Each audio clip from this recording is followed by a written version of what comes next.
Is your Akita begging all the time and you just have no idea what to do about it? Well, don't worry, we've got the video for you.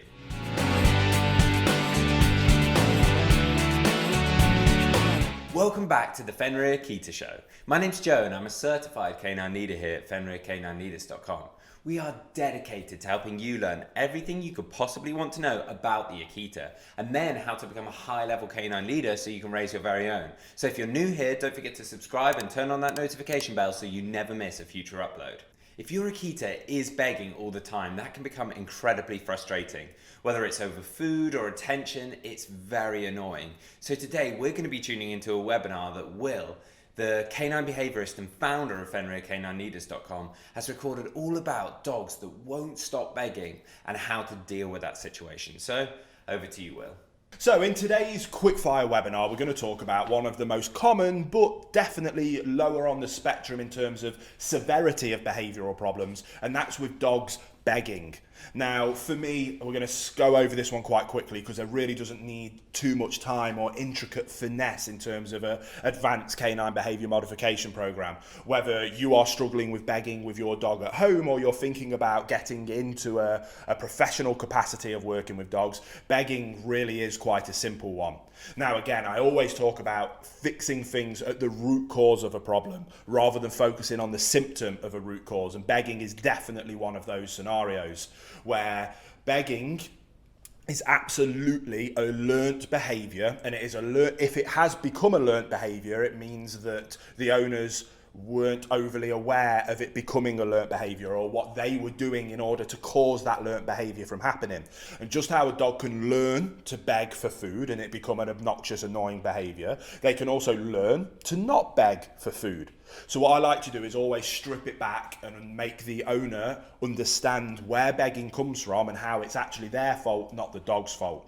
Now again, begging is one of those behaviours that a dog will test. Every single dog will, usually in puppyhood. The problem is when they're begging and they're incredibly cute, it is very easy for us to then give them praise, attention, food, anything that it is that they want. That dog then very simply learns this behaviour of me begging gets me the desired response, therefore I am going to beg more and more and more. It's a very basic principle of operant conditioning.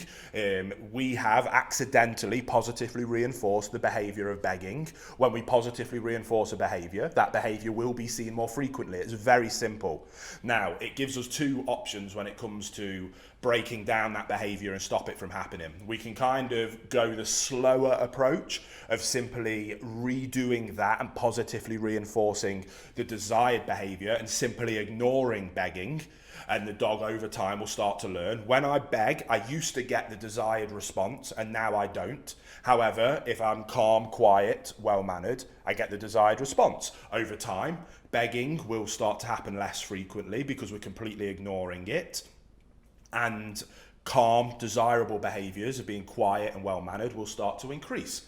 Now, again, it's really important that the owners understand those basic theories of operant conditioning and how we teach our dogs behaviours, whether it's teaching them how to sit, stay, down, heel, what people normally think of when you talk about teaching or training a dog, but how it is that we accidentally teach them behaviours like manners, which is where begging comes into. That is a huge part and the fundamental principles of both our Perfect Puppy course for new puppy owners, as well as our bootcamp principle for people that are struggling with problems. So when I've helped people with begging before, sometimes people want a really quick fix, and there is things that we can do that I'll talk about in a minute to kind of help overcome begging quickly, but that is definitely a plaster on the symptom.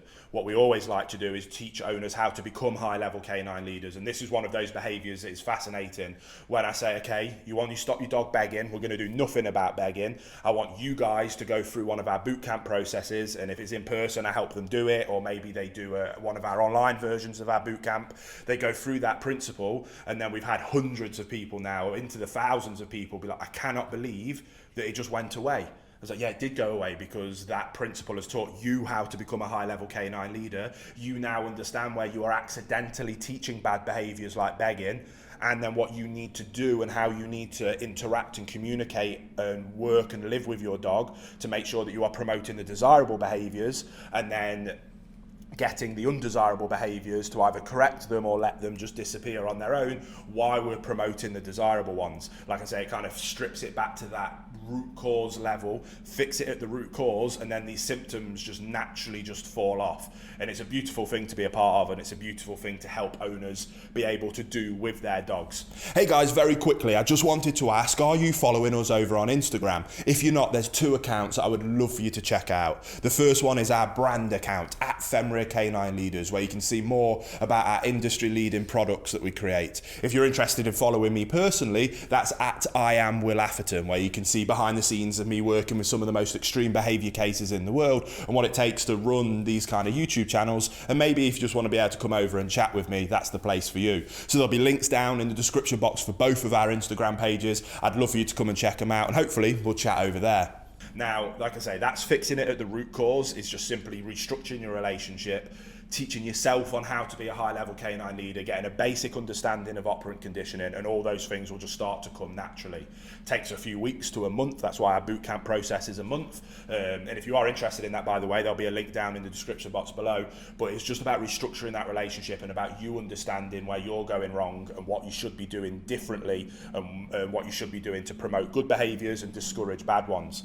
Now, if you want to fix begging much more quickly, we can take a more corrective approach. Again, it's definitely one of those things. It's a tool in our toolbox. We can use it, but I'd like to really encourage people to fix the root cause problem first, because then that means that we can do all of these things from a place of leadership and a balanced approach. But it's a balanced approach through being firm and fair and not having to resort to quick fix corrective methods. For a behaviour like begging is extreme. When I talk about especially physical corrections, I have my 3 principles of what justifies a physical correction. Is that dog causing harm to another dog, other animal, or a human? Physical harm, that is. Then if the answer is yes, then for me it justifies the use of physical corrections. Is that dog causing severe harm to itself? Again, that justifies physical correction if the answer is yes. Is that dog destroying personal physical property? If the answer again is yes, then it justifies the use of physical correction. That's just how I work. Begging doesn't really answer yes to any of those questions, so I don't necessarily like to justify especially a physical corrective measure. Now, what we can do is use verbal corrections. Again, verbal corrections only really work efficiently when you are a good, calm, consistent leader. You've built a good relationship with your dog that sees you as its calm, consistent leader and looks up to you for guidance and direction, which then means your communication pathways are wide open. And when your communication pathways are wide open, you can verbally communicate what you do want, but also what you don't want. So if you do want to take a more verbally corrective approach to fixing begging, well, we still need to go back and address leadership, relationship and communication in that order. But if we do have those things established, we can do a very firm verbal correction when begging happens. We can use my correct, redirect, reinforce approach. So the begging behavior happens instantly. We come in with a no, whatever marker we want to use, whatever our verbal correction is, to snap them out of it, make it very clear that that is not something that I want to happen. As soon as we've corrected them, we then redirect them to the desirable behavior, which usually in terms of begging is to either go to your place, so we can use a place or a bed command, or it's to sit and wait quietly. So we can use, say for the sit, for example, verbal correction, sit, stay. And then to start with, we might ask for a quiet stay for 3 or 4 seconds, and then we can reinforce and praise that behavior. Over time, we can extend that to asking them to sit, stay for 15 minutes in a place while we eat our dinner. Then after we've eaten our dinner, we can go, good boy, good stay, break. And then that's all the reinforcement they need. They don't have to have food. They don't have to have table scraps. They don't have to have access to the furniture, whatever it is that they're begging for. But what we can do is we can redirect them to the desirable behavior. When they're displaying that desirable behavior, we can reinforce and actively promote that behavior. They'll then start to want to do that behavior more. And again, the begging behavior will come down. If you want to add a verbal correction in at the start of that process, you can. Bear in mind, verbal corrections work better when you have good leadership skills, which has a good relationship with your dog, which means you have good communication. If you don't have those things in place, we still need to go back. And again, that's what our boot camp's for. So I hope you found that quickfire webinar useful and informative, and you were able to get something from that. And I can't wait to see you on a future video or training session. There you have it, guys. Some real useful skills that Will's spoken about there that you can put into practice with your Akita to stop them from begging. I really hope you enjoyed today's video. If so, get involved in the comments down below. Let us know how you're getting on with your Akita and how your training's going. We would love to hear about it. Don't forget to subscribe and turn on that notification bell, as we have 2 dedicated videos coming here every single week, so I can't wait to see you in the next episode of the Fenrir Akita Show.